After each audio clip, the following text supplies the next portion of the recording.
নমস্কার। আজ আমি আপনাদের বিভূতিভূষণ বন্দ্যোপাধ্যায়ের লেখা একটি গল্প পাঠ করে শোনাব। সুলোচনার কাহিনী। গল্পটি ভালো লেগে থাকলে একটি লাইক এবং পরবর্তী গল্পের জন্য সাবস্ক্রাইব করতে ভুলবেন না। আর কমেন্ট করে আপনার মূল্যবান মতামত অবশ্যই জানাবেন। সন্ধ্যা হইয়াছি, শুকিয়া স্ট্রিট দিয়া যাইতেছি। ডাক্তারখানা খুলিতে দেরি হইয়া গিয়াছে, সময় হইয়াছিল, সুতরাং হনহন করিয়া চলিয়াছি। এমন সময়ে বাড়ি ঘরে থামের ছায়ার আলো আঁধারির মধ্যে একটি স্ত্রীলোককে দেখিয়া আমি থমকিয়া দাঁড়াইয়া গেলাম। এ যেন সেই সুলোচনার মা না? অবিকল সেই রকম দেখিতে, যদিও বহুকাল দেখি নাই, কিন্তু তাও কি সম্ভব? এতকাল পরে সুলোচনার মা বাঁচিয়া থাকিবে এবং কলিকাতা শহরেই থাকিবে। একটু জোর গলায় ডাক দিলাম, শুনছেন? শুনছেন? বলি, শুনছেন? এই যে বৃদ্ধাটি ফিরিয়া দাঁড়াইল আমার ডাক শুনিয়া এবং হয়তো বা তাহাকেই কেবল ডাকিতেছে মনে করিয়া, বিস্ময়ের সহিত দেখিলাম সে সুলোচনার মাই বটে। সুলোচনার মা কাছে আসিল। প্রথমে চিনিতে পারিল না, পরে পরিচয় দিতে দন্তহীন মুখে একগাল হাসিয়া বলিল, ও তুমি যদু, আহা কতকাল দেখিনি তোমাদের, ইত্যাদি বা ওই ধরনের কোনো উক্তি। আমার চক্ষুর সম্মুখ হইতে 26-27 বছরের যৌবনিকা হঠাৎ সরিয়া গেল। গত মহাযুদ্ধেরও কয়েক বছর পূর্বের কলিকাতা ঘোড়ার টান সবেমাত্র বন্ধ হইয়াছে। তখনকার আমলের অতি সুন্দরী আধুনিকাদের মধ্যে যে আমার চোখে সর্বপ্রধান সুন্দরী এবং সবচেয়ে আধুনিকা ছিল, কিছুকাল পরে যাহাকে জীবনে জনসমুদ্রে একদম হারাইয়া ফেলি, সে মেয়েটির মা। তখনকার মেয়েদের চুল বাঁধিবার রীতি বা কাপড় চোপড় পরিবার ধরন একালের মতো ছিল না বটে, কিন্তু সত্যিকার সুন্দরী যে হয় তাহাকে যে কোনো সাজে, যে কোনো ঢঙ্গে, যে কোনো ভঙ্গিতে মানায়, এবং সুলোচনা ছিল সেই ধরনের সুন্দরী মেয়ে। তার সে দীর্ঘ ঋজুচম্পক গৌর যৌবনদীপ্ত দেহ, লম্বা টানা কালো কালো ডাগর চোখ, কালো কোকড়া চুলের রাশি, নিটোল সুগঠিত বাহু দুটি, সুন্দর মুখোশটি কলিকাতার পথে ঘাটে, গলির আড়ালে আড়ালে, পথের বাঁকে হঠাৎ ফিরিয়ায়, কিংবা কোনো নির্জন পার্কে পাদচারণরত অবস্থায় কতদিন কল্পনা নেত্রে দেখিতাম। দেশে ফিরিয়া কত বর্ষণমুখর শ্রাবণ বা ভাদ্র রজনীতে এক ঘুম ভাঙ্গিয়া উঠিয়া প্রথম যৌবনে রঙিন নেশায় যাহার মুখ কতবার মনে করিত, সেই সুলোচনার কোনো খবর পায় নাই আজ এত বছর। ধীরে ধীরে কবে সে বিস্মৃতির অন্ধকারে ডুবিয়া গিয়াছিল। আবার পুরানো যুগে সে মেয়েটি 1930 সালের কলিকাতায় কোথা হইতে ফিরিয়া আসিল। একটি প্রেমের কাহিনী, তবে সে প্রেমের নায়ক আমি নই। গোড়াতেই কথাটা বলিয়া রাখা ভালো। সব যুগে মেয়েরা যেমন ভালোবাসে, ভালোবাসিয়া কষ্ট পায়, মুখ বুজিয়া সহ্য করে, তিলে তিলে নির্বোধের মতো নিজের দেহ ক্ষয় করে, দুশ্চিন্তায় দুর্ভাবনায়, অত রূপ লইয়াও সুলোচনা সে দুঃখের হাত হইতে অব্যাহতি পায় নাই জানিতাম।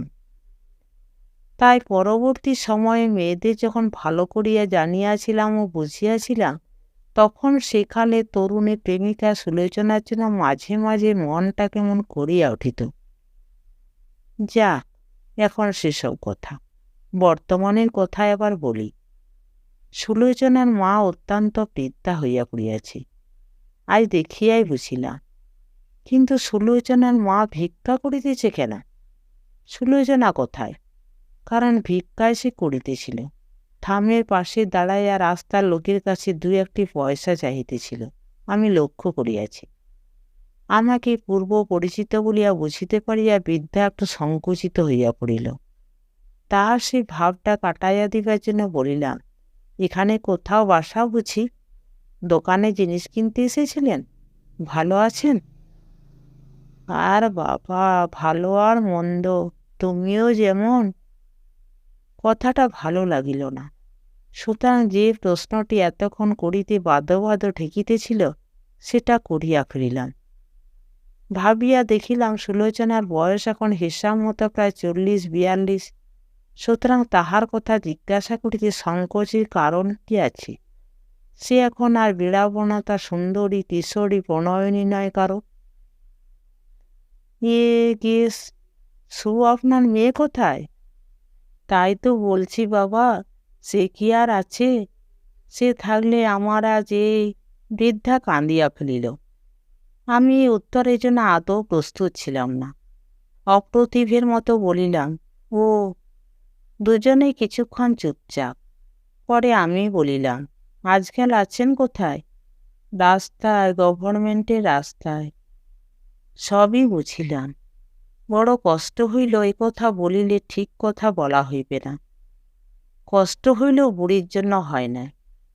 বুড়িকে কিছু পয়সা দিয়ে বিদায় করিয়া দিব ভাবিতেছি, এমন সময় সে বলিল, তোমার সঙ্গে দেখা হলো, বড় ভালো হলো বাবা। আমার ঘাড়ে সব ফেলে দিয়ে তো হতভাগী পালালো। এখন তার দুটি ছেলে, একটির বয়স 16 আর একটির 14। এদের নিয়ে আমার কি দুর্দশা ভাবো দেখি। বয়সে একটা ঘরে আছি, এখনই ভাড়া দিতে না পারলে তাড়িয়ে দেবে বলেছে। তাই বলছি, রাস্তা ছাড়া এখন যাব কোথায়? সুলোচনা কতদিন মারা গিয়েছে?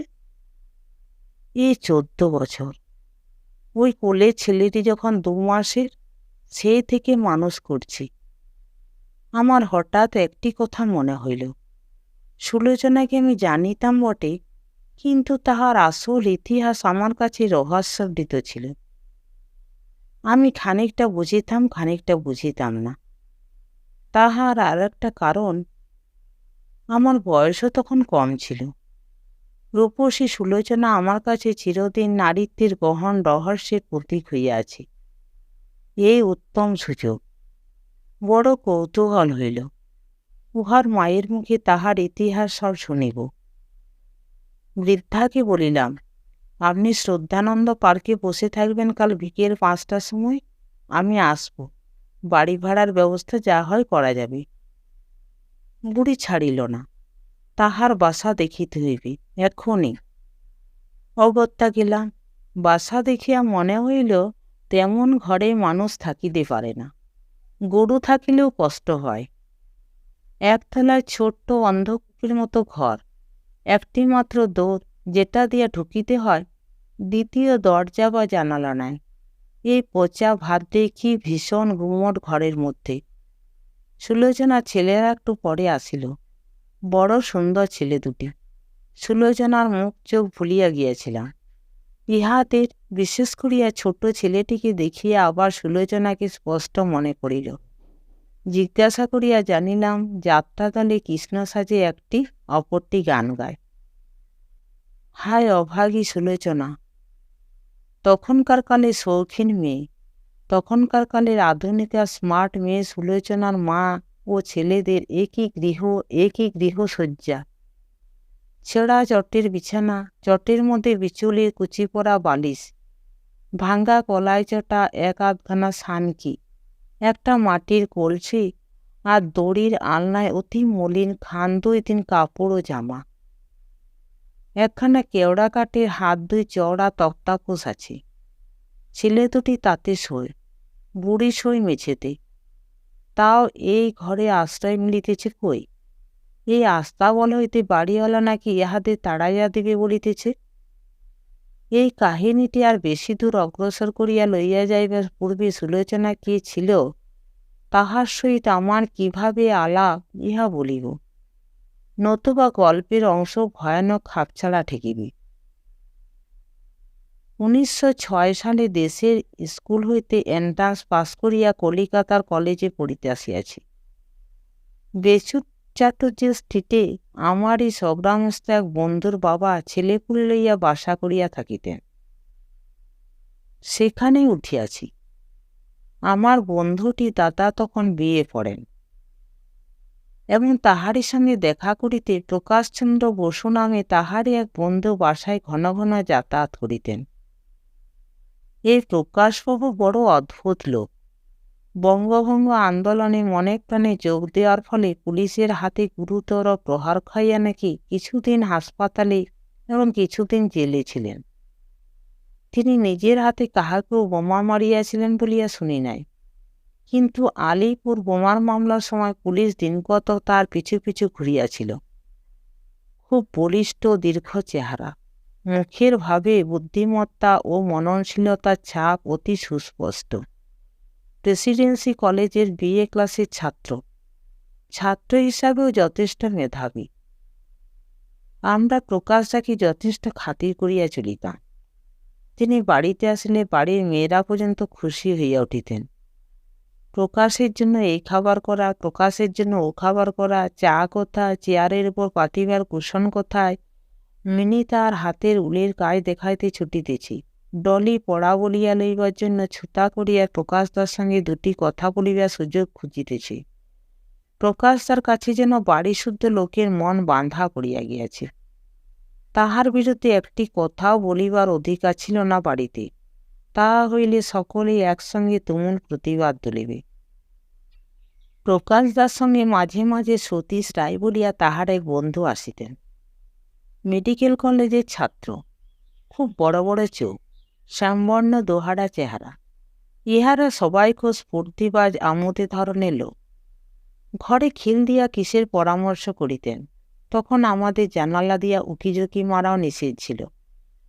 কৌতূহল চাপিতে না পারিয়া একদিন বন্ধু শরৎকে জিজ্ঞাসা করিলাম, ওরা ঘরে দৌড় দিয়ে কি করে রে? শরৎ চুপি চুপি বলিল, কাউকে বলিসনি ভাই, ওরা সব অ্যানার্টিস্ট। তোর দাদাও? হ্যাঁ, ওরা দাদাকে দলে নিয়েছে। শুনিয়া মনের মধ্যে একটা কৌতূহল ও উত্তেজনা অনুভব করিলাম। অ্যানার্কিস্টদের সঙ্গে এক বাসায় আছি ভাবিয়া ভয়ও হইল। এইখানে একদিন প্রথম দেখিলাম সুলোচনার মাকে। নিজের ঘরটিতে বসিয়া পড়িতেছি।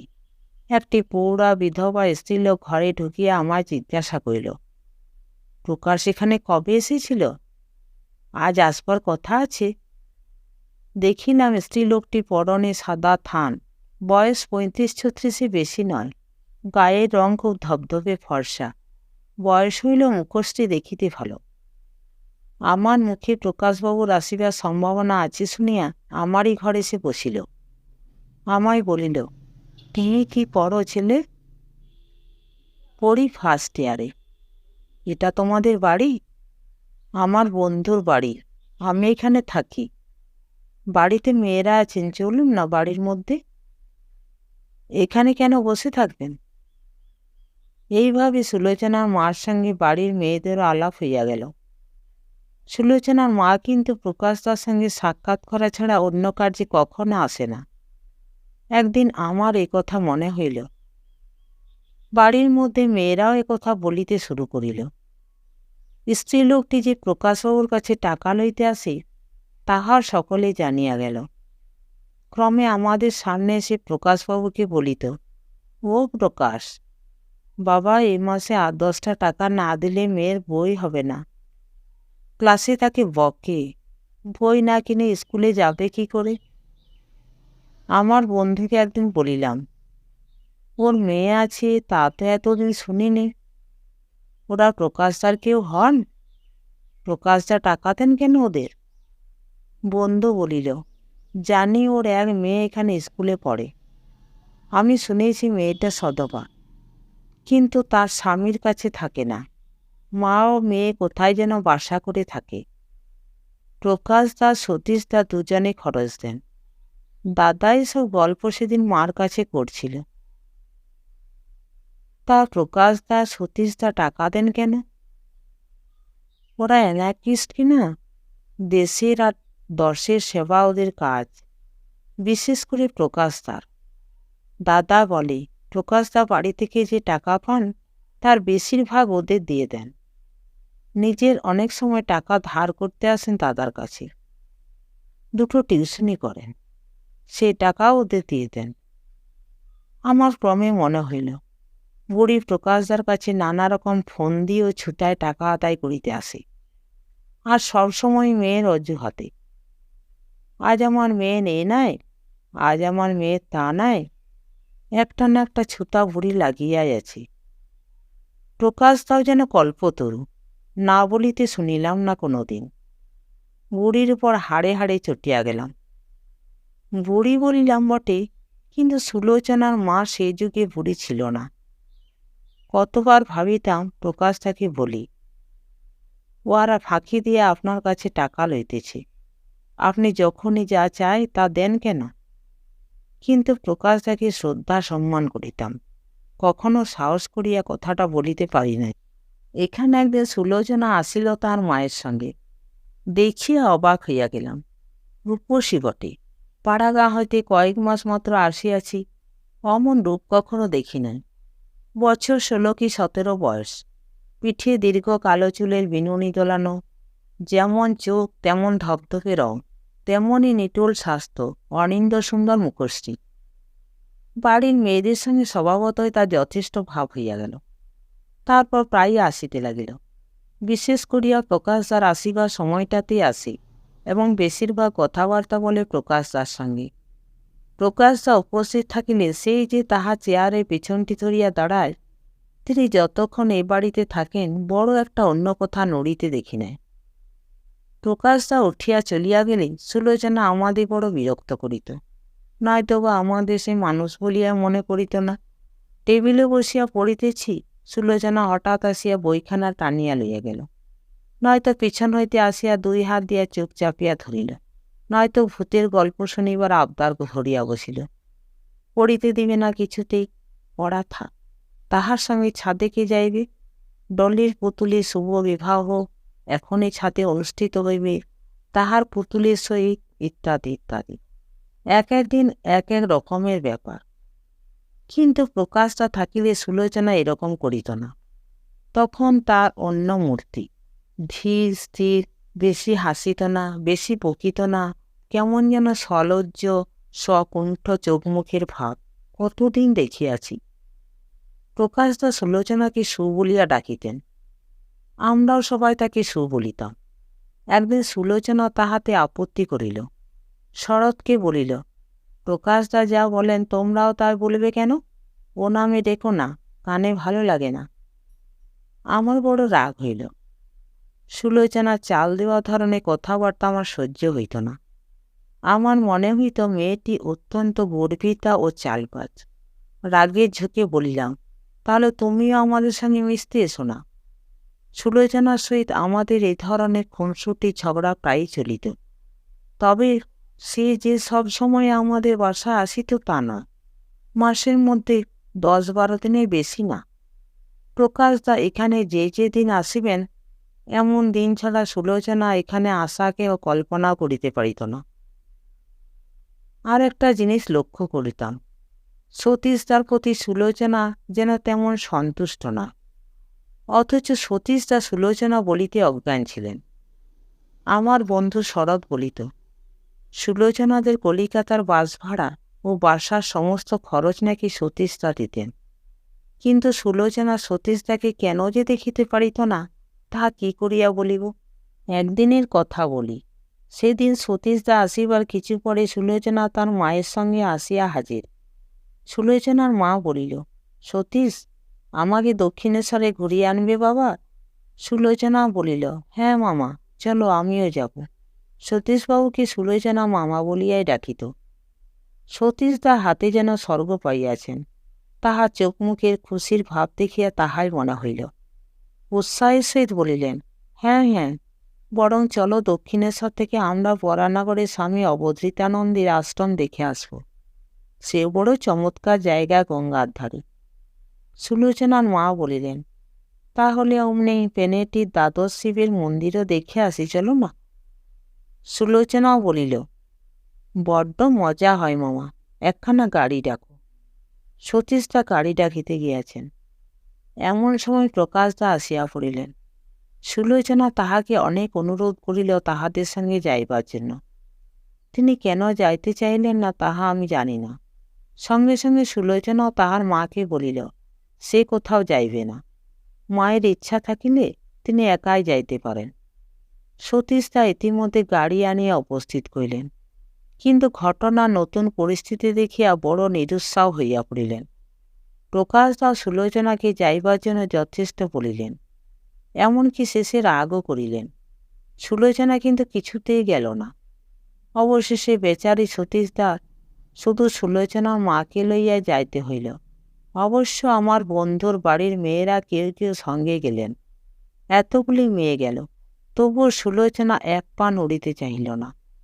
বছর দুই এইভাবে নানা সুখ দুঃখে ঘটনার মধ্য দিয়া কাটিবার পরে 1908 সালে আমাদের বাসা উঠিয়া গেল। আমি কলেজের হোস্টেলে আশ্রয় লইলাম।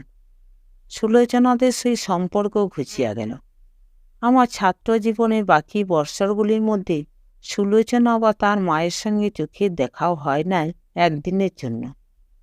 সতীশটাকে আর কখনো দেখি নাই। ইহাতে না দেখিবার কারণে যথেষ্ট ছিল। পুলিশের চাপে বাসা উঠাইতে হইয়াছিল। তবে প্রকাশদার সম্বন্ধে বিশেষ ঘটনা এই যে, আমার ছাত্র জীবনের 3য় বৎসরে প্রকাশদা অদ্ভুতভাবে নিরুদ্দেশ হইয়া গেলেন। আর কেহ কোনোদিন তাকে দেখে নাই। পূর্ববঙ্গের কথায় স্বদেশী ডাকাতি করিতে গিয়া পুলিশের গুলিতে মারা পড়িয়াছেন। কয়েক বছর পরে বিশ্বস্ত সূত্রে একথা শুনিয়াছিলাম। বছর 5-6 পরের কথা। কলেজ হইতে বাহির হইয়া কলিকাতার বাহিরে চাকুরি করি। কি একটা ছুটি উপলক্ষে হাওড়া স্টেশনে নামিয়া শিয়ালদহ দিয়া বাড়ি ফিরিতেছি। তখনকার আমলে শিয়ালদহ নর্থ স্টেশন হয় নাই। যেখানে আজকাল নর্থ স্টেশনের সম্মুখে ভাড়াটে গাড়ির আড্ডা, ওখানে অনেক চা পান শরবত ইত্যাদি দোকান ছিল। একটি দোকানে শরবত খাইতে গিয়াছি। দেখিলাম একটি ছোকরা এবং তাহার সহিত একটি সুবেশা তরুণী সেখানে দাঁড়াইয়া ভাড়ে করিয়া শরবত খাইতেছি। 2 একবার গোপনে মেয়েটির দিকে চাহিয়া দেখিলাম। বয়স 22-23 হইবে। চোখ যেন ফিরানো যায় না তাহার দিক হইতে। না, অপূর্ব রূপসী বটে মেয়েটি। আমি শুধু চাহিয়া নাই, আশপাশের অনেকেরই দেখিলাম আমার দশা। হঠাৎ আমাকে ভীষণ চমকিত আশ্চর্য করিয়া দিয়া তরুণী আমার একেবারে সামনে আসিয়া হাসি মুখে বলিল, আরে যদু দাদা যে, বলিয়া সে আমার পায়ে ধুলা লইয়া প্রণাম করিল। চিনিতে অবশ্য বিলম্ব হইল না। বলিলাম, সুলোচনা যে, কোথা থেকে? তোমার মা কোথায়? কি করছে এখন? সুলোচনা এসব কথার কোনো উত্তর না দিয়া সর্বপ্রথম আমায় প্রশ্ন করিল, প্রকাশদার কোনো খবর পেয়েছ? প্রকাশদার মৃত্যু সংবাদ তখন আমি শুনিয়াছি, কিন্তু সে কথা বলিলাম না। সুলোচনা আমায় ছাড়িতে চায় না। তখনকার পরিচিতদের মধ্যে এ কেমন আছে, ও কেমন আছে, আমার বন্ধু শরৎ এখন কোথায়, তাহার দাদা বিনোদ কি করে, তাহাদের বিবাহ হইয়াছে কিনা, নানা মেয়েলি প্রশ্ন। আমার হাত ধরিয়া টানিতে টানিতে বলিল, অনেকদিন পরে দেখা, খাওয়াও দেখি, চলো তো রায়মশাইয়ের হোটেলে। সেই পুরনো দিনের মতো নিঃসংকোচ ব্যবহার সুলোচনার। মেয়ে মানুষ হইয়া ছেলের মতো ব্যবহার, ধরন ধারণ সে সবই বজায় আছে অবিকল। তবে তাহার পরনে চওড়া জরিপার ফিকে নীল শাড়ি ও ব্লাউজের পাহাড়, গলায় চিকচিকে সরু চেন ও পেন্ডেন্ট, পায়ে রুপোলি ব্লকেটের জুতা, সুগঠিত পেলও, সুগৌর হাতে সোনার চুড়ির সঙ্গে সরু ফিতা বাঁধা হাতঘড়ি প্রভৃতি দেখিয়া মনে হইল সুলোচনার অবস্থা ফিরিয়াছে। সুলোচনার শৌখিনতার প্রতি স্নেহ হইল। এমন সুন্দরী মেয়েরা বেশভূষা না করিবে, সেন্ট পাউডার না মাখিবে, তবে সেসব সৃষ্টি হইয়াছে কাহাদের জন্য? সুলোচনার অঙ্গে শাড়ি ব্লাউজ অলঙ্কার উঠিয়া নিজেরাই ধন্য হইয়া যায় নাই কি? আমি বলিলাম, আরে ছাড়ো ছাড়ো, হাত ধরে ওরকম টানাটানি করো না। রায়মশাই কেন, চলো ট্রামে ন্যাশনাল হোটেলে যাই, কলেজ স্ট্রিটের মোড়ে। কিন্তু সঙ্গে ছোকরাটি বাদ সাধিল, নতুবা সুলোচনাকে লইয়া যাওয়া কষ্টকর হইত না। ঘড়ি দেখিয়া বলিয়া বসিল, ট্রেনের দেরি নেই, কোথায় যাবে এখন বৌদি? এসো, চলো। বাহ! এমন কি মনে হইল যে ছোকরা যেন সুলোচনার উপর জোর খাটাইতেছে। রাগ হইল।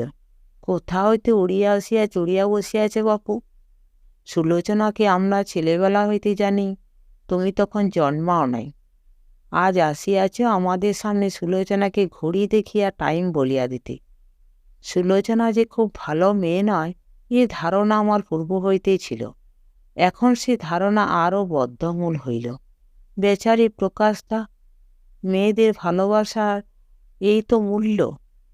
অন্তত সুলোচনার মতো মেয়েদের। মনটা অশ্রদ্ধায় পূর্ণ হইয়া গেল। সুলোচনাকে লইয়া ছোকরা স্টেশনের দিকে চলিয়া গেল।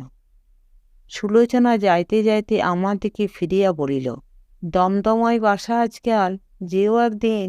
মা আছেন বাসায়। বিস্কুটের কারখানার পেছনে নরেশপালের বাগান বাড়ি। বলা বাহুল্য, দমদমা নরেশপালের বাগান বাড়ি খুঁজিয়া সেখানে যাইবার সুবিধা ও সময় আমার হইয়া ওঠে নাই।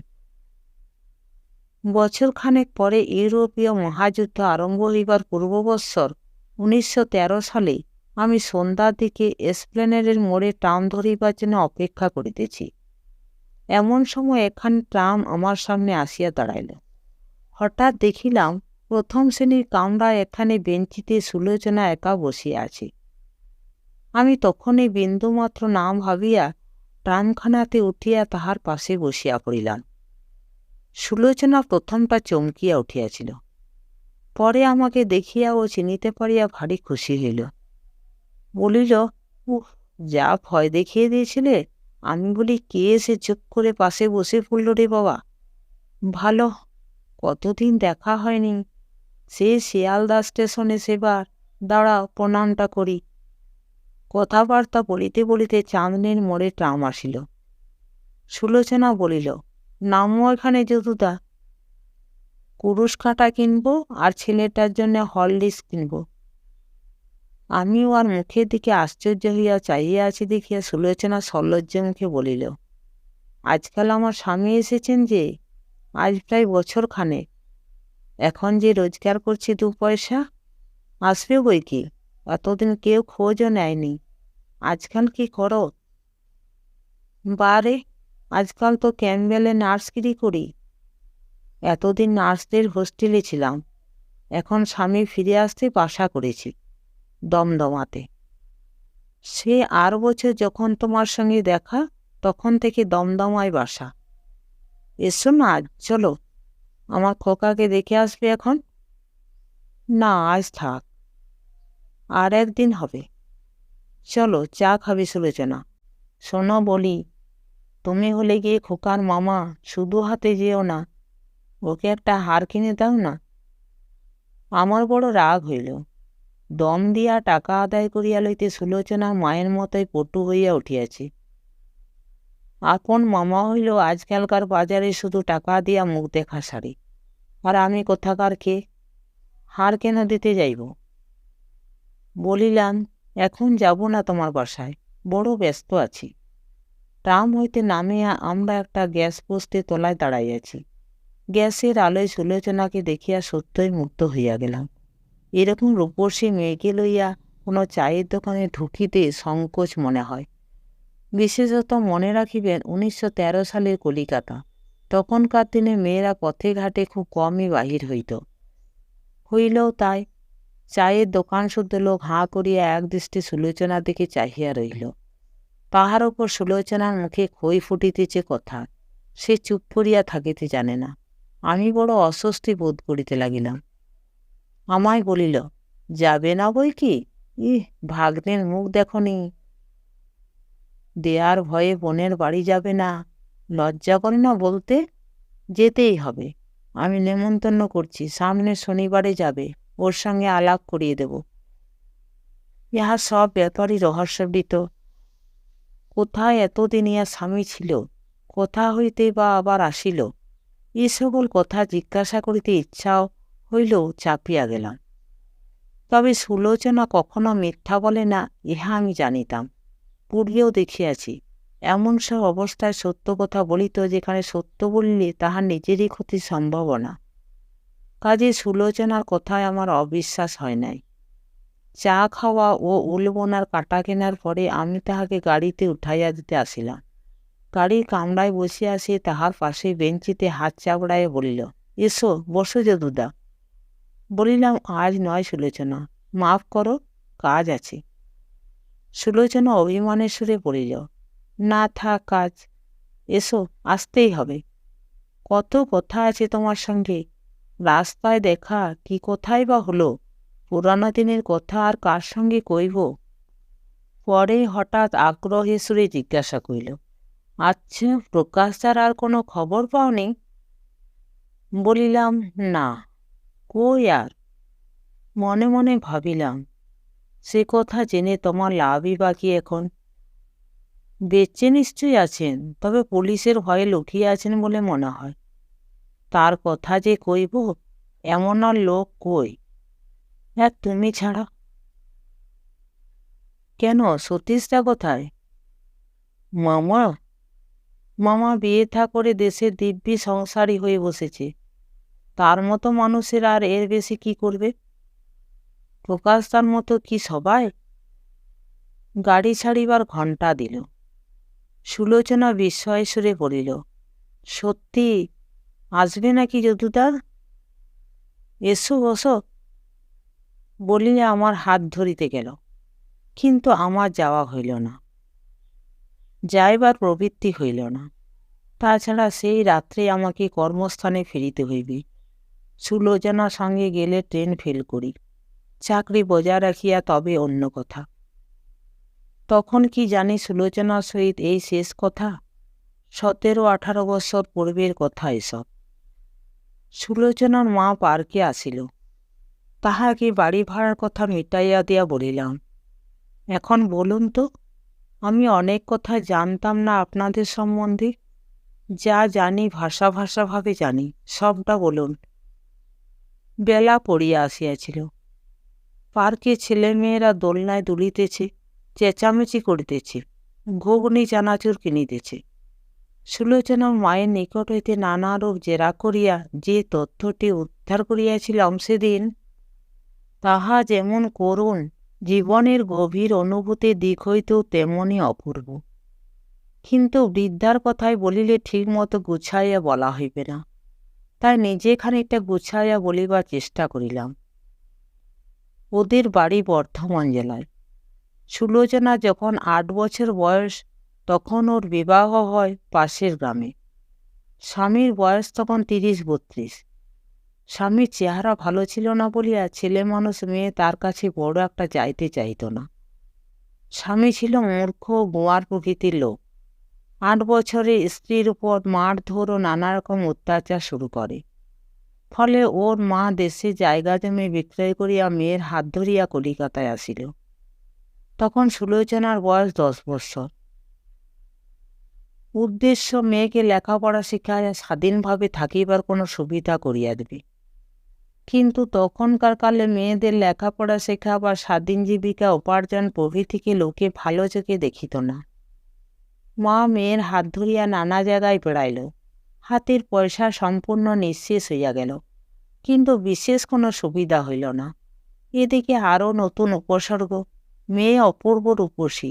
10 বছরের হইলে কি হয়, তাহাকে দেখায় 13-14 বছরের মতো। দুষ্ট লোকে চোখ পড়িল মেয়ের উপর।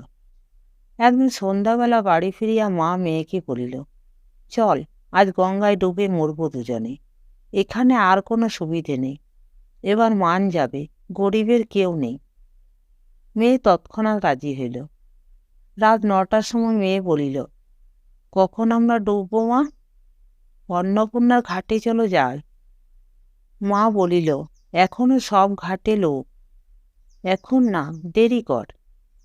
রাত 10টার সময় মা মেয়ের হাত ধরিয়া বাগবাজারের অন্নপূর্ণার ঘাটে সিঁড়ি দিয়া নামিতে নামিতে চুপি চুপি জিজ্ঞাসা করিতেছি, হ্যাঁ রে, পারবি তো? বল আগে থেকে, পারবি তো? মেয়ে এতটুকু ভয় খায় নয়। সে দৃঢ়কণ্ঠে বলিল, তুমি সঙ্গে থাকলে মা ঠিক পারব। সেই সময় যামিনী ঘোষ বলিয়া একটি ছোকরা, অফিসের কেরানি, ঘাটের কাছে কোথায় বসিয়া হাওয়া খাইতেছিল। সে আসিয়া জিজ্ঞাসা করিল, আপনারা এত রাত্রে এখানে কেন? আর ব্যাপারই বা কি? কি বলা বলি করছেন আপনারা? বাসা কোথায় আপনাদের? যামিনী ঘোষের প্রশ্নের স্বরে বালিকা থতমত খাইয়া কাঁদিয়া ফেলিল। মা সব খুলিয়া বলাতে সে রাত্রে যামিনী মা ও মেয়েকে নিজের বাসায় লইয়া গেল। দিন 15 কাটিল মন্দ নয়। যামিনী ছেলেটি খুব ভালো। কিন্তু ইহার এক বন্ধু সম্ভবত যামিনীর মুখে ইহাদের ইতিহাস শুনিয়া একবার দেখিতে আসিল। সেই যে আসিল, আর সে বাড়ি ছাড়িতে চায় না। তার আশা নিত্য নৈমিত্তিক ব্যাপারের মধ্যে দাঁড়াইয়া গেল। সুলোচনাও সকলের সামনে চিরকাল বাহির হয়, তখনও তো আরও ছেলে মানুষ। ছোকরা মাথার পিছন দিকে চুল ফিরাইত বলিয়া সুলোচনা আড়ালে মার কাছে তাহার নাম রাখিয়াছিল কাকাতুয়া। একদিন মেয়ে মাকে বলিল, মা, কাকাতুয়া ভারী দুষ্টু, আমাকে গহনার বাক্স দেখিয়ে বলে কিনা, আমার সঙ্গে যাবি, তোকে এইসব গহনা দেব, আমি ওর সামনে আর বেরোব না। মা বলিল, হতচ্ছাড়া মেয়ে, তুই বা যাস কেন সকলের সামনে? বাড়ির মধ্যে থাকবি, যার তার সামনে বেরোবে, গল্প করবে, এগুলো ভালো নয়। আমরা গরিব লোক, আমাদের কত বিপদ জানিস। যামিনীর আর এক বন্ধু ছিল, সতীশ রায়। সতীশ মা ও মেয়ের দুঃখ শুনিয়া তাহাদের নিজের বাসায় লইয়া আশ্রয় দিল বটে, কিন্তু দিন কতক পরে সেখানেও গোলযোগ বাঁধিল। সতীশ সুলোচনাকে দেখিয়া পাগল হইল। এমনকি সতীশের মা সুলোচনা বিবাহিতা জানিয়াও ছেলের সহিত তার বিবাহের প্রস্তাব করিলেন। সুলোচনার মায়েরও অনিচ্ছা ছিল না, কিন্তু সুলোচনা একেবারে বাকিয়া বসিল। মা কি বলিল, মেয়ে মানুষের কবার বিয়ে হয়? তোমাদের সব মাথা খারাপ হয়ে গিয়েছে। আমার আর লেখাপড়া শেখাতে হবে না তোমায়, তুমি আমাকে আমার শ্বশুর বাড়ি রেখে আসো, সেখানে বাঁচি আর মরি, ঢের হয়েছে। এখানে এই সময় একদিন আসিলেন প্রকাশদা। প্রকাশদা সতীশের বন্ধু এবং ছাত্রমহলে নামকরা স্বদেশী। অ্যানার্কিস্ট বলিয়া খ্যাতিও তাহার যথেষ্ট রটিয়াছে তখন পুলিশের কৃপায়। প্রকাশদা সুলোচনার ইতিহাস সব শুনিলেন এবং প্রধানত তাহারই চেষ্টায় সুলোচনা বেথুন স্কুলে ভর্তি হইল। প্রকাশদা মাঝে মাঝে তার পড়াশোনার তত্ত্বাবধান করিতে আসিতেন। এদিকে সতীশ বড় বিরক্ত করিয়া তুলিল।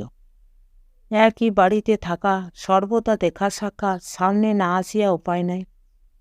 নানা রকম দামি জিনিসপত্র কিনিয়া দিতে আরম্ভ করিল, সেন্ট, সাবান, কাপড়, জামা ইত্যাদি। সুলোচনা বলিল, মামা, এসব কেন দিস? তুই বড় স্বার্থপর, এসব আমি নেব না। মাকে বলিল, মা, অনেক মানুষ দেখলাম এই বয়সে, প্রকাশদার মতো মানুষ এই পর্যন্ত আর দেখিনি। অন্য ধাতে একেবারে, উনি মানুষ না দেবতা তাই ভাবি।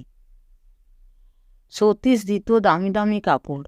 একবার পূজায় একখানা ভালো বেনারসি শাড়ি দিল। প্রকাশদা দিলেন একজোড়া মোটা স্বদেশি তাঁতের শাড়ি। সুলোচনার কি আহ্লাদ প্রকাশদার দেওয়া সেই মোটা শাড়ি পরিয়া। সতীশদার দেওয়া ভালো শাড়ি সে কদাচিৎ ব্যবহার করিত, কিন্তু মোটা তাঁতের শাড়ি দুখানা পরিয়া রোজ স্কুলে যাইত। একদিন সে প্রকাশদাকে সতীশের ব্যবহার সব খুলিয়া বলিল। প্রকাশদা বলিলেন, এখানে তোমাদের আর থাকা উচিত না, তোমার লেখাপড়া এখানে থাকলে কিছু হবে না, অন্য জায়গায় বাসা করো, খরচ যা হয় আমি তার ব্যবস্থা করব। সুলোচনার এক দুঃসম্পর্কে ভগ্নিপতি কানাইধরের গলিতে সস্ত্রী বাসা করিয়া থাকিত। সুলোচনারা সেই বাসায় উঠিয়া আসিল। আসিবার সময় সুলোচনা প্রকাশদার দেওয়া মোটা শাড়ি পরিয়া সতীশের দেওয়া দামি কাপড় জামা সেখানে রাখিয়া আসিল। সতীশ এই ব্যাপারে দিনকত নিজেকে অত্যন্ত অপমানিত বিবেচনা করিয়া প্রকাশদার সঙ্গে পর্যন্ত দেখা সাক্ষাৎ ছাড়িয়া দিল। মা মেয়েকে বলিল, কেন সতীশকে অমন করে চটিয়ে দিলি? ওর মনে কষ্ট দেওয়া হলো না? সুলোচনা বলিল, কষ্ট না পেলে মামার জ্ঞান হবে না মা। তাছাড়া দেখছ না, আমাদের জন্য সর্বশান্ত হতে বসেছিল, ওর দেওয়া জিনিস আর নেব না। তা সত্ত্বেও সতীশ ওদের নতুন বাসায় যাতায়াত করিত, জিনিসপত্রও দিতে ছাড়িত না। সুলোচনা বলিত, মামা, আবার কেন আসিস? তুই বড় স্বার্থপর, স্বার্থের জন্য সব করিস বলে আমার ভালো লাগে না। দেখ দেখি প্রকাশদাকে। একদিন সতীশ বলিল, আচ্ছা, আমি কি করলে তুই খুশি হবি সুলোচনা? বল, আমি তাই করব। সুলোচনা বলিল, তুই বিয়ে কর মামা, খুব খুশি হব তাহলে। আমায় যদি সন্তুষ্ট করবার তোর ইচ্ছে থাকে, খুব শিগগির একটি ভালো মেয়ে দেখে বিয়ে করে ফেল। নতুন বাসায় প্রকাশদা কিন্তু বেশি আসিতেন না, এবং আসিতেন না বলিয়ায় আমাদের বাসায় যেদিন প্রকাশদার আসিবার কথা থাকিত, সেদিন সুলোচনা এখানেই তার সঙ্গে দেখা করিত। এই সময় আলিপুর বোমার মামলা আরম্ভ হইল। কি করিয়া প্রকাশদা ইহার মধ্যে জড়াইয়া পড়েন, সে কথা সুলোচনার মা আমায় বলিতে পারে নাই। প্রকাশদা দীর্ঘদিন অনুপস্থিত রহিলেন। সুলোচনা বড় ব্যস্ত হইয়া ছটফট করিতে বলিয়া তাহার মা একদিন কলেজে খোঁজ করিতে গিয়া জানিল, কলেজেও প্রকাশদা বহুদিন যাবৎ অনুপস্থিত। 6 মাস পরে প্রকাশদা হঠাৎ একদিন এক হাঁড়ি রসগোল্লা হাতে ওদের বাসায় আসিয়া হাজির। সুলোচনা তো খবর পাইয়া ছুটিতে ছুটিতে বাহিরের ঘরে আসিল। বলিল, কোথায় ছিলে প্রকাশদা এতদিন? চেহারা এমন হয়েছে কেন তোমার? প্রকাশদা বলিলেন, সে কথা জিজ্ঞেস করিস কেন সু? তাছাড়া এই শেষ, আমি স্বদেশীর আসামি, পুলিশ পেছনে ঘুরছে, আর আসতে হয়তো পারবো না। যাবার সময় একটা কথা জিজ্ঞেস করে যায়, হয়তো আর দেখাই হবে না। সু, তুই আমায় কখনো ঘৃণা করবি নে বল? সুলোচনা বলিল, তোমাকে অনেক ভালোবাসে প্রকাশদা। যদি স্বামী না থাকতো তবে তোমার আরও নিকটে আসতুম, পা ছুঁয়ে বলছি। তা না হলে তোমার এই বিপদের সময়ে তোমার সঙ্গে চলে যেতুম, একলা যেতে দিতুম না, বলিয়া সে কাঁদিয়া ফেলিল। সুলোচনার মা আমায় বলিল, মেয়ে আমার কখনো কাঁদত না, এই অনেক দিন পরে কাঁদল। যাবার সময় প্রকাশকে কড়ার করিয়ে নিলে বিপদ উদ্ধার হলে আবার ফিরে এসে সকলের আগে ওর সঙ্গে দেখা করবে। কিন্তু প্রকাশ সে যে গেল, আর কখনো ফিরে আসেনি। আমি বলিলাম, তারপর আপনাদের কি হলো? তারপর প্রকাশ তো চলে গেল। শোনো সব কথা, বিশ্বাস করবে না হয়তো। এই কলকাতা শহরে সেই পড়ার মুখে মেয়ের আগুনের মতো রূপ নিয়ে সে কি কষ্ট, কি বিপদ গিয়েছে আমাদের। দেখিয়েছিলে তো তাকে? দেখিয়াছিলাম বই কি। আবার এই প্রায় 20-22 বছর পরে শ্রদ্ধানন্দ পার্কে অপরাহ্নের মৃদু স্থিমিত রৌদ্রালোকে সুলোচনার সে অপূর্ব সুন্দর কিশোরী মূর্তি স্পষ্ট মনের চোখে ফুটিয়া উঠিল। তার সে ডাগর ডাগর চোখ, ঘন কালো চুলের রাশি, কথার সেই ভঙ্গি, চমৎকার মুখের হাসি, সর্বোপরি তার অনিন্দ মুখশ্রী। তখন সুলোচনাকে বুঝি নাই, চিনি নাই। অভিজ্ঞতার অভাবের জন্য সুলোচনাকে সে সময় চরিত্রহীনা উচ্ছৃঙ্খল প্রকৃতির মেয়ে বলিয়া ভাবিয়াছি। শুধু আমি নই, আমার বন্ধুর বাসার মেয়েরা সুলোচনা সম্বন্ধে এই মন্তব্যই হৃদয়ঙ্গম করিত। আমিও বিশ্বাস করিতাম। মনে মনে পরলোকবাসীর নিকট ক্ষমা প্রার্থনা করিলাম। সুলোচনার মা বলিল, মেয়ে রোজ কাঁদে প্রকাশ চলে যাওয়ার পরে, জানলা খুলে চেয়ে থাকে, সতীশকে দু চোখে দেখতে পারে না। এদিকে যে বাসায় আমরা ছিলাম তারা ঠিকমতো টাকা দিতে না পারাতে আমাদের রাখতে চাইলে না। কালীঘাটে আমরা উঠে গিয়ে ছোট্ট একটা খোলার ঘরে আশ্রয় নিলাম। একদিন সেখানে এলো কোথাকার রাজার ম্যানেজার। 10,000 টাকা লোভ দেখালে, মেয়ের গা সোনায় মুড়ে দেবে। মেয়ে বললে, মা চুলগুলো কেটে ফেলি, নয়তো পারিনি। আমি বাড়ি নেই, গুন্ডার দল বাড়ি ঘিরে ফেলেছে। বললে বিশ্বাস করবে না, এই কালীঘাটে ইংরেজ রাজত্বের মধ্যে মেয়ে মাথায় কেরোসিন তেল ঢেলেছে, চুলে আগুন জ্বেলে মরবে। এমন সময় আমি গিয়ে পড়লাম, লোক ডাকাডাকি করলাম, গুন্ডার দল পালালো। আমি জিজ্ঞাসা করলাম, সতীশদা যেত না বাসায়? যেত, টাকা দিয়ে আসতো আমার হাতে মেয়েকে লুকিয়ে।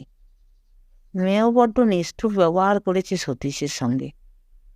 একটা মুখের ভালো কথাও ইদানিং বলতো না। আগে আগে ও চিঠির 1-8খানা উত্তর দিত, শেষে তাও বন্ধ করে দিলে। আমায় বলতো, না মা, ওকে আসতে দিও না, ও যে সর্বশান্ত হলো আমাদের দিয়ে।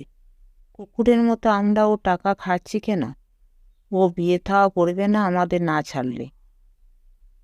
এই সময় পাড়ার সহৃদয় বড় ডাক্তার নিজে চেষ্টা করিয়া সুলোচনাকে মেডিকেল কলেজে নার্সের কাজ শিখিবার জন্য ভর্তি করিয়া দিলেন।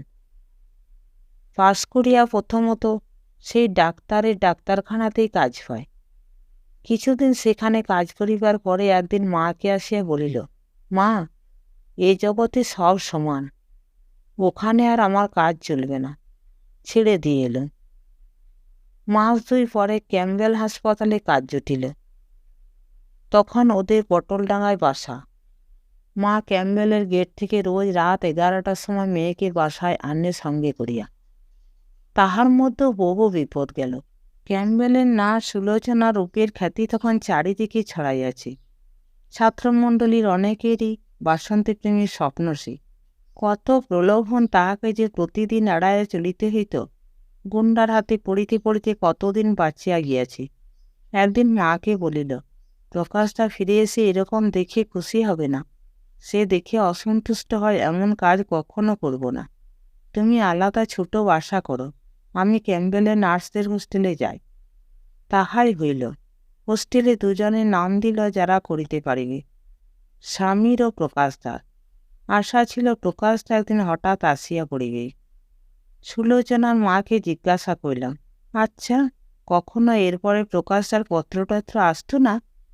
বুড়ি দীর্ঘ নিঃশ্বাস ফেলিয়া বলিল, কখনো না। মেয়ে প্রকাশদা বলতে অজ্ঞান, ভাবতে প্রকাশদা আসবে ফিরে। আমি কতদিন বলেছি এ কথা। প্রকাশ দেখে খুশি হবে বলেই তো দমদমায় অতিথিশালা খোলা হলো ওর স্বামীকে নিয়ে এসে। আমি অবাক হইয়া বলিলাম, অতিথিশালা? সে কি রকম? মেয়ের খেয়াল, এদিকে প্রকাশের নাম ক্যাম্পবেলের হোস্টেলে লেখানো, ওদিকে দমদমায় অতিথিশালা খোলা প্রকাশকে খুশি করবার জন্যে। প্রকাশ তখন মরে ভূত হয়ে গিয়েছে। ওর স্বামীকে আনলেন বুঝি আবার? আমরা আনিনি বাবা। ক্যাম্পবেল একজন রুগী এসেছিল সুলোচনা শ্বশুরবাড়ির গাঁ থেকে, সে গিয়ে খবর দিলে। স্বামী এসে পড়ল, মাপ চাইলে। আমরাও জায়গা দিলাম এই ভেবে যে স্বামী ভিন্ন বাইরে পদে পদে বিপদ। স্বাধীন হয়েও রূপ নিয়ে সর্বদা শোষণকৃত। কেউ মিত্র নেই, সবাই শত্রু। আজ যে বন্ধু, কাল সে শত্রু। ওর স্বামীকে নিয়ে দমদমায় বাসা করা গেল। যে যায় সেই খায়, তাই নাম হলো অতিথিশালা। আমার সঙ্গে এই সময় সুলোচনা দেখা হইয়াছিল। সেই কথা আমি বৃদ্ধাকে বলিলাম। বৃদ্ধা বলিল, তোমার কথা বলেছিল, এখন আমার মনে হচ্ছে বাবা। তারপর ও চাকরি ছেড়ে দিয়ে প্র্যাকটিস করতে লাগবে। বেশ 2 পয়সা আয় হলো, 2টি ছেলে হলে। জামাইয়ের 1 কাড়ি দেনা ছিল দেশে, সব ও শোধ দিলে। সেই সময় একদিন কে এসে বললে দমদমার বাসায় প্রকাশ মারা গিয়েছে। শুনেই মোর্চা হয়ে পড়ে গেল। সেই থেকে বুকে রোগ, তাতেই শেষে মারা গেল। খবরটা শোনার পর মোটে 6টি মাস বেঁচেছিল। দুজনে অনেকক্ষণ চুপ করিয়া বসিয়া রহিলাম। বৃদ্ধা অন্যমনস্কভাবে বলিল, সন্ন্যাসী হয়ে যাব বলে আপদ বিদায় করবার জন্য 8 বছর বয়সে মেয়ের বিয়ে দিয়েছিলাম। সে কোথায় চলে গিয়েছে আজ। আমি এই 65 বছর বয়সে এখনো ভুগছি বন্ধনে।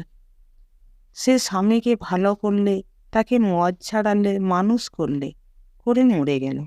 জামাইও মারা গিয়েছেন।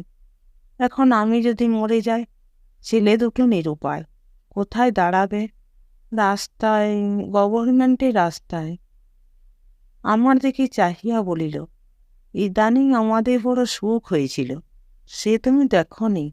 খাট, আলমারি, বাসন। সুলোচনা প্র্যাকটিসে বেশ রোজগার করত, টাকা জমিয়ে এসব করেছিল। শৌখিন ছিল খুব, সে তুমিও তো দেখেছ। ময়লা কি কুষ্টি জিনিস 2 চোখে দেখতে পারত না। হ্যাঁ, ভালো কথা মনে পড়ল। জামাইয়ের হাতে অনেক টাকা পড়ল মেয়ে মারা যাওয়ার পরে। জামাই তেজারতি করতে গিয়ে হাওড়ায় জমি বন্ধক রেখে 2000 টাকা ধার দিয়েছিল। তারপরে সেও তো মরে গেল। হ্যান্ড নোটখানা এখনো আছে। হ্যাঁ বাবা, তাতে কিছু হয়? বুড়িকে বলিলাম, 14 বছর পরে সে হ্যান্ড নোটে আর কিছুই হইবে না। রাখিয়া ঘরের জঞ্জাল বৃদ্ধি ছাড়া অন্য কোনো সার্থকতা নাই। হঠাৎ আমার একটা কথা মনে পড়িল। বলিলাম, আচ্ছা, ওর সঙ্গে একটা ছোকরাকে বেড়াতে দেখেছিলাম, সে কে জানেন? বুড়ি বলিল, শ্যামবর্ণ 1 হারা চেহারা তো, বছর 22 বয়স। ও তো তার দেওর পুণ্য জেঠতুতো ভাই, দমদমার বাসায় থেকে পড়তো। আমার কতদিনের ভুল ভাঙ্গিয়া গেল। কি অবিচার করিয়াছি সুলোচনার প্রতি। সুলোচনা যে যুগে বাহিরে চলাফেরা করিত, সে যুগে মেয়েদের অমন ভাব কেহ পছন্দ করিত না বলিয়াই তাহার নামে নানা কথা উঠিয়াছিল।